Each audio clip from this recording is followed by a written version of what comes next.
Hello, જય સ્વામિનારાયણ, જય શ્રી કૃષ્ણ. આજે અમે બનાવ્યા દૂધીના થેપલા. મહારાજ જમજો. બપોરે આજે સાદું સાદું હતું એટલે કીધું થેપલા બનાવીએ.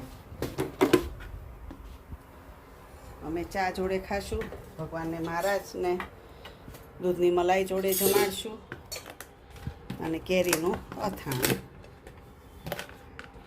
કેરી ગુંદાનું અથાણું. જમજો મહારાજ.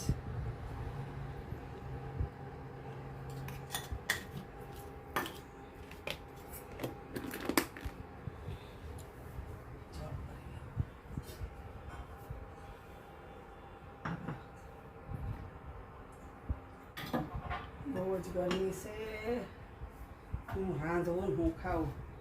તળેલું નહોતું ખાવું પણ ખાવું પડ્યું તો હું બનાવું.